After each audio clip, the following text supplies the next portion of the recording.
Let's say that I told you about a series of 2D action platformer games released on some old consoles from like a million years ago. One where you play as a ninja in the modern world fighting off soldiers, robots, monsters, and what have you. That was eventually revived as a very difficult 3D action game with fast and punishing combat. If you're at all familiar with the genre, your mind is probably going to jump to 2004's Ninja Gaiden on the Xbox and its various re-releases. But you might be surprised to know there's actually another game with that exact premise and history behind it that predates Ninja Gaiden by 2 whole years.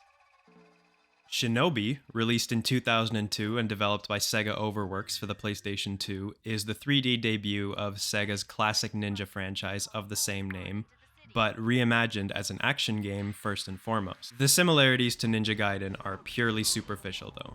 Shinobi is an entirely different beast, and a very arcadey one at that. See, the focus of this game isn't deep one-on-one combat, or stringing together long and intricate combos. It's satiating the Akujiki, your sword that slowly but surely kills its wielder if it isn't fed. The red gauge in the bottom left corner of the screen is constantly depleting, and it's only filled by yin that drops from enemies that you kill.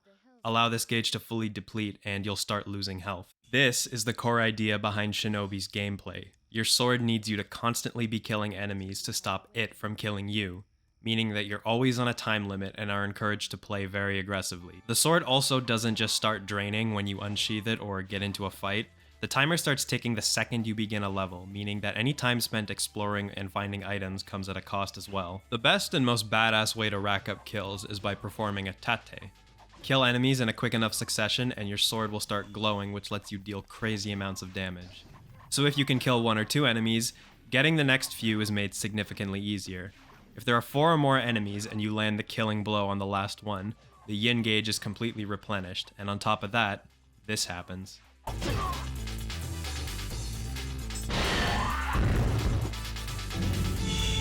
Never gets old. And yes, you can even do this to bosses. If you wait long enough for enemies to spawn, you can actually just power up your sword by killing them, and then take out the boss in a single hit.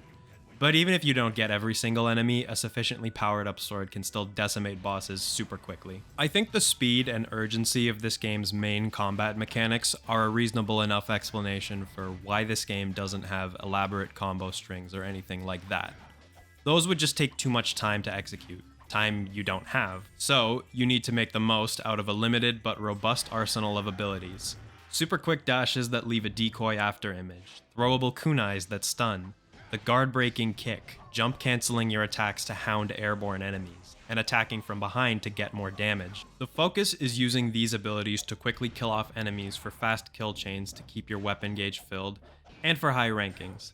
There's a lot of elegance in the simplicity and skill ceiling in this approach. And it's a lot of fun. Sure, it sounds easy, but it's really not.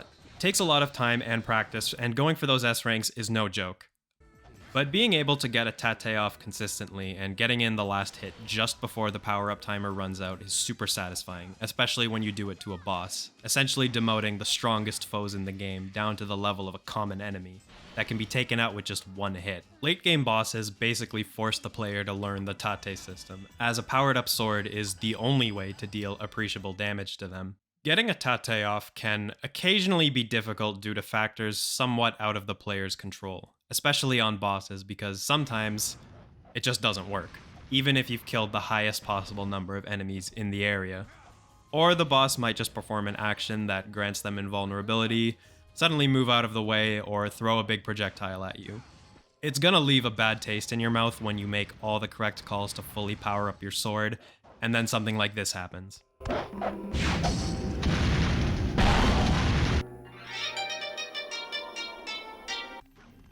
There's also the occasional AI oddity where you'll be fighting a group of enemies, and then the last mook is just standing on the other side of the room, staring off into space and not doing anything until you engage him. In all fairness, this one is a relatively infrequent problem, but setting up for a full tate chain on a boss feels like more of a test of luck than skill sometimes, especially on higher difficulties, where the enemies that get summoned are far more aggressive and likely to interrupt you. There were also some instances where I could get a tate off on the boss, but they'd be left with just 1 health point. I don't know what's up with that. If you're feeling ballsy, you can expend some of your yin meter, the resource you're constantly trying to sustain, to deal a powerful charge attack. Some real risk-reward stuff, I like that. The game tells you that you need to constantly be accruing yin in order to not die, but then gives you the option to sacrifice some of that vital resource for more damage and an even bigger payout of yin. But using this attack has you holding the attack button, which means that most of the time you're going to do a regular attack and then have to wait for that animation to finish before you can start charging, which is a bit annoying given how strict this game can be. The potential risk of having to sit through an unwanted attack animation kind of deterred me from using it more often than I probably otherwise would have. I think this should have just been mapped to a different button. You can also use 3 different magic attacks: a big fiery AoE, a shield that grants you temporary invincibility, and my personal favorite, this wind magic that lets you fire off projectiles with every sword swing. Though I never really used these unless I was backed into a corner, because the more unused magic you have at the end of a level, the more points you get. It's basically a limited get off me button. Part of Shinobi's difficulty comes from its lack of mid-level checkpoints. You need to finish a level in one go, otherwise you have to start over from the beginning. Now I can see why this might be annoying to some players, having to retrek through an entire level, but having a checkpoint would just diffuse any tension or challenge that comes with the constant resource draining that's at the core of this game, when I could just respawn with a full health and yin gauge after dying. Conversely, if there were checkpoints that brought you back with lowered health or yin, it could really put you in a bad spot for the rest of the level and make it nigh impossible to complete given those circumstances. Restarting with full health and yin ensures that you always have a fair shot at beating the level. Where I become less charitable to forcing a level restart on death is with some levels in the back half of the game that are just rife with instant death pits, which aren't great when your aerial mobility can be a bit wonky. Check out this one level where the water rises to what's probably his knee level, and bam, he's gone. Just sinks right down. It's these levels where I feel more inclined to just run past enemies and get it over with, because in these levels, I'm not afraid of the dreadful Akujiki stealing my life force and killing me, or even really dealing with any powerful enemies. I'm afraid of randomly falling off a wall or the double jump not registering for no apparent reason. I don't have footage of it, but I swear I just fell off a wall in level 6A when running along one of those rounded corners. No adversary in this game is truly as threatening as those instant death pits. I think doing what some other 3D action games do, where they'll fade out and respawn you back to the nearest platform, but take out a chunk of your health, would have been a better move.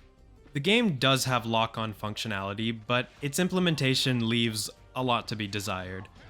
Look, it doesn't matter how polished your action game is. Lock-on systems like this are ultimately making a guess as to which target the player wants to focus on, regardless of what criteria it uses to carry out the action. Proximity makes the most sense, as most games probably use this. If there's a mook right in front of me readying an attack, I think most people would agree that the lock-on button should then target him and not some faraway enemy that's not a threat at the moment. Shinobi's lock-on is decent in this regard, but I think given its unique tate ability, that some extra work could have been done to make it a bit less aggravating. If a player is repeatedly killing airborne enemies while there are also grounded enemies present, I think it would stand to reason that they're probably trying to take out all of the weaker airborne enemies, so that they can then deal more damage and quickly dispatch the enemies on the ground, and that they wouldn't want to target those stronger enemies while there are still weaker ones present. So, perhaps airborne enemies could be prioritized while the player is also airborne. Maybe that would cause other issues, or some players would prefer a solely proximity-based system, which I could understand, but I think that lock-on prioritizing common enemies over bosses should be a no-brainer. Given that every boss past the 1/3 mark of the game basically requires you to build up a tate of some kind, I honestly can't think of a scenario in which you'd want to target the boss before at least trying to kill every single enemy. Now you might be wondering why I'm banging on for like 5 hours about lock-on priority rather than just suggesting the option to switch targets. And the game does allow for that, but half of the time it just doesn't work for me even if the enemies are close by and I'm mashing the button. It's honestly more reliable to just unlock the camera when it targets the wrong foe and then press the lock-on button again in the hopes that it'll lock onto the enemy that you want to target. That's how I switch targets, at least. I also gotta rant a little bit about this final boss, because this game unfortunately ends on such a sour note. You go through this absolute slog of a level, just repeating the exact same rooms over and over and over again, and are then faced with a final battle that just straight up feels unfinished. There's this tedious pre-fight where you have to keep chasing him around and hitting him in order to get his health bar to appear so that you can actually damage him and start the fight, and you have to do this every single time you want to fight him.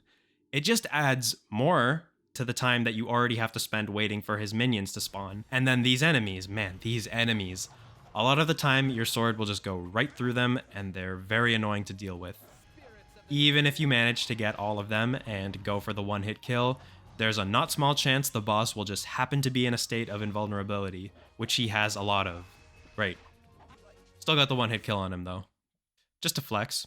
Beating the game will unlock higher difficulties, which don't go the usual route most difficulty modes do with stronger enemies, but rather makes the Akujiki drain your yin a lot faster, so you can't afford to be as flippant with enemies. I'm on board with this change, but it also makes enemies far more aggressive, which some encounters just don't feel designed for. But that's all a bit of a nitpick. My main issue with this higher difficulty is that once again, the Akujiki's life-draining property just fails to be the biggest threat.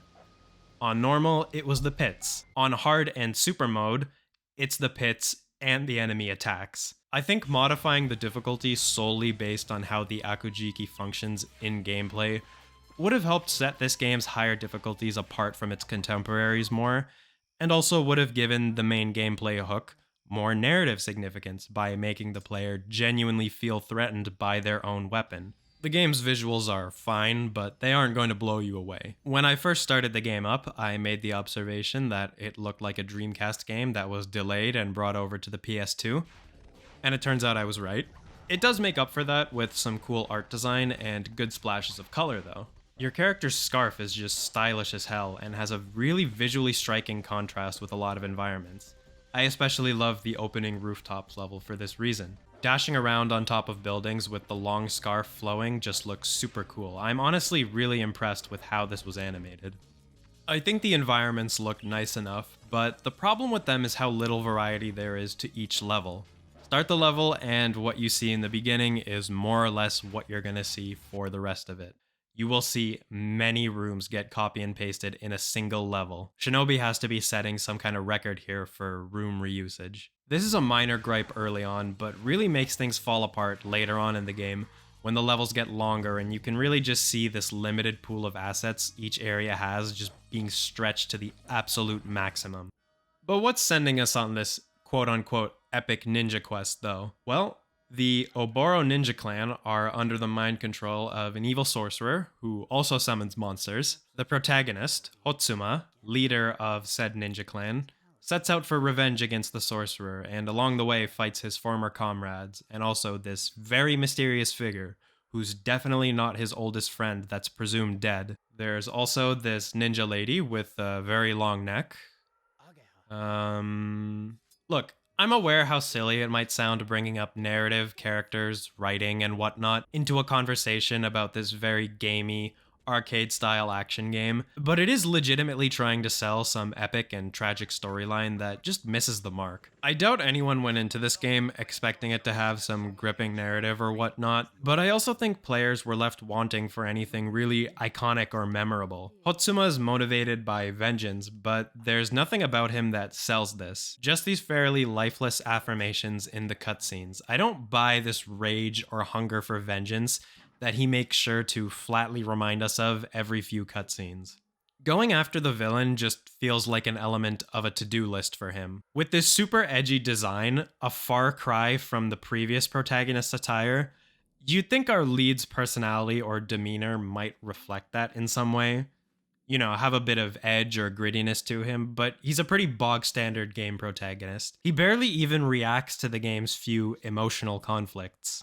It's also kind of, actually very strange, given how little Hotsuma seems to care about a lot of the enemies and bosses he kills being members of his clan who have been possessed. You'd think being dependent on a sword that requires him to kill so many beings to stop it from killing him, and then being forced to direct that carnage towards hundreds of his kinsmen, might take a psychological toll on him, maybe weigh down on him a bit, drive him into some kind of despair, madness, emotional turmoil. But no, he remains stoic, diligent, and honorable throughout, never really faltering or doubting his mission. Alright then.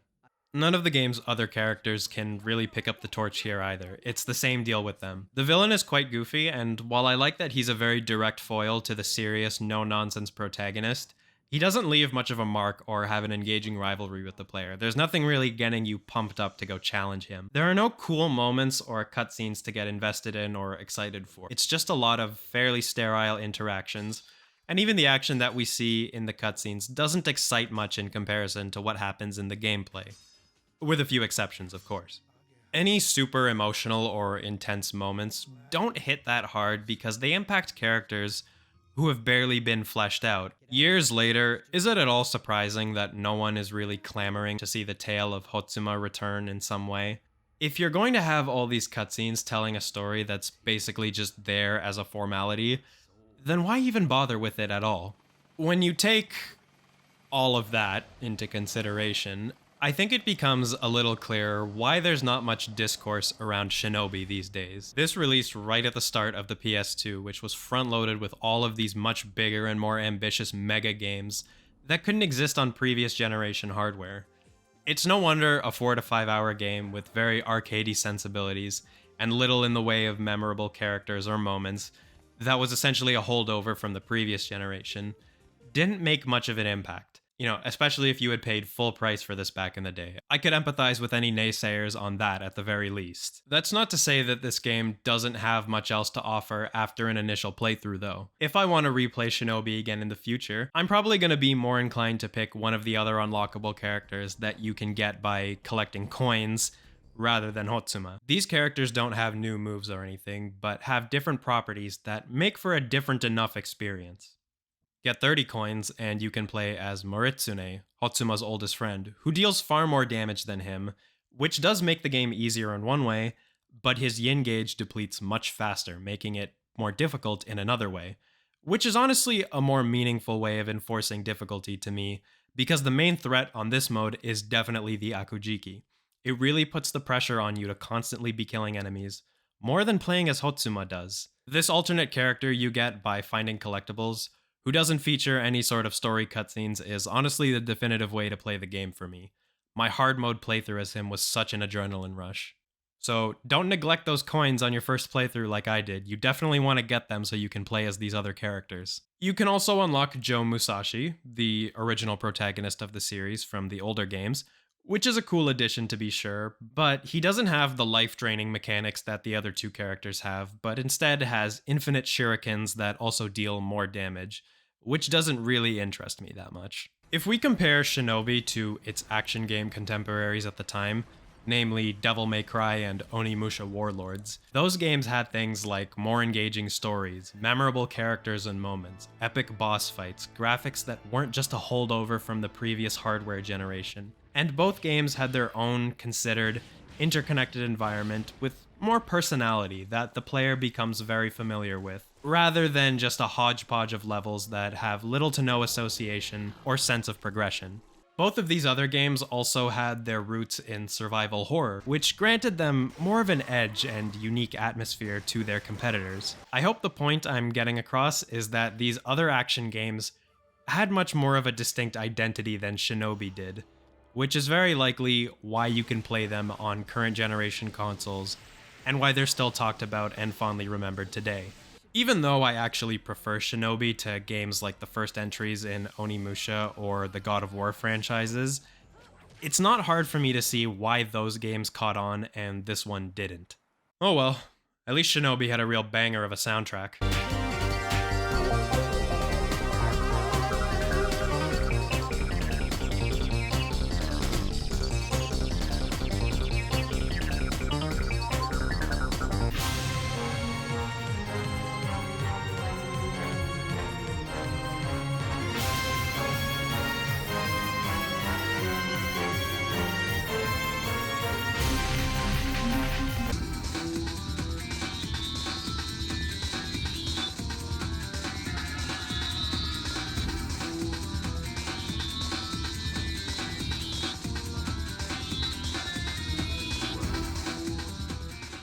All in all, would I recommend Shinobi?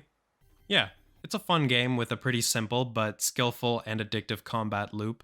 That's more than enough to carry the game. It does a lot with a small but very solid foundation. You can burn through it in like an evening or two, but this is a game you go back to, so as to get a better grip on its combat and to unlock those extra characters. It's pretty cheap and easy to come by, so the barrier of entry is thankfully very low. Action games have come a long way and started getting more complex even right after Shinobi's release. So nowadays, it might actually be more refreshing to play one like this with a far simpler, more arcade-like approach. And make no mistake, this game's simplicity doesn't lock you into one boring method of play or make the game easy. There is really cool stuff you can do in this game. And so, you might expect this to be the part of the video where I pour one out for this game that, despite its flaws or lack of complexity and ambition, was pretty great and didn't get the recognition or follow-up that it deserved, effectively killing the franchise. But it's not, because that didn't happen. The Shinobi franchise, while not thriving, is still technically alive today, and this entry even got a direct follow-up on the same console by the same developer. I'm ready to see how that one stacks up, if you are.